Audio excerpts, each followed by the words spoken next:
So in today's video guys, we have here media converter. So ito is gigabit 1000 Mbps yung kaya niyang i-handle. And we have here fiber cable na 200 meters and 150 meters. Well, yung 150 meters na testing na natin, gumagana naman. And this 200 meters is testing natin ngayon din using this another MediaCon. Bali, yung isang MediaCon nandito, na-testing na natin. Well, paano nga ba nangyayari yun? Explain natin yan right after this clip.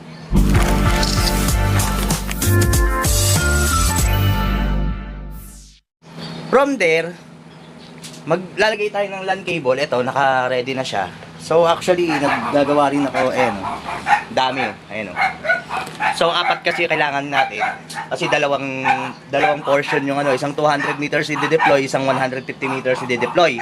Then, ang strategy ko ngayon is, ginamit ko to as PPPoE. So, kung maglalagay ka sa client mo, or sa ibang bahay, pwede yan. Maglalagay ka ng router sa kanila, ganon.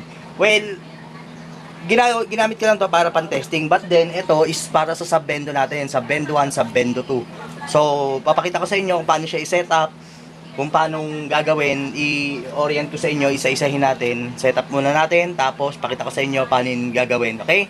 So guys, ito yung box. Upon opening, mayroon kang dalawang adapter na 5 volts. 5 volts 1 amp.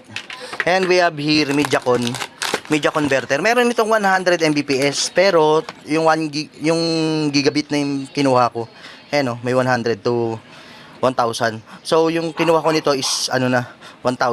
Meron yan 0 to 100 ganun. So dito ikakabit yan yung dulo niyan. Tapos adapter dito sa likod. So ito ay B. So dito siya banda. Dito siya. And itong letter A is galing dito sa supply sa internet nyo. So dito yan ilalagay din sa TX.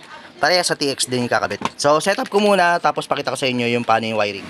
So guys, ayan, na-setup na natin. So ito si MediaCon A and MediaCon B. So ayan, from supply, dire-diretso siya papunta dito sa LAN port ng MediaCon A. Tapos, so yan, nakasaksak siya sa adapter. Ayan, sa likod. And then, papasok siya dito. Ito yan yun. Lumabas, umikot, ikot, 200 meters ang inikot niya. Tapos, ito yung output. So, pumasok dito kay TX MediaCon B. So, ayan, may ilaw na siya, ayan. Kaya walang ilaw yung yung isang piraso na yun. Kasi pagka 1000 Mbps, saka siya iilaw, 1 gigabit. So, hindi naman siya, ang binitaw ko dito is 10 Mbps lang. So, yan, galing dito, papunta rito, hanggang sa router. And, ito rin, yung MediaCon B, nakasaksak yung adapter. I hope na gets nyong dahan-dahan lang. Tapos, as you can notice, mga kaibigan, dapat red yan pag walang internet. Ngayon, may internet na siyang pumapasok. And, ayun na, gumagana na siya. So, luckily, okay yung 200 meters and okay yung 150 meters na nabili natin. And at the same time, na-testing na rin natin itong MediaCon na ito. Okay naman. So, yan. So, speed test tayo. Tingnan natin kung ilan yung ibinibigay niya. So, tara, testingin natin. Speed test. We are connected sa router kanina. Ayan, secured connection nakalagay. So, tara. Speed test natin. Tingnan natin. 10 Mbps lang yung binigay natin, guys, ha. Kung ilan ang tatagos. Ayun. Pumalo ng 9. Yan. 10 yung 10 download, 10 upload ang nilagay natin. So, tingnan natin kung ano yung ibibitaw niya. Wow. Yun. Nakadepende sa setup nyo, sa PPPoE setup nyo, kung ano yung output na ilalagay nyo internet, kung ilan yung lalabas.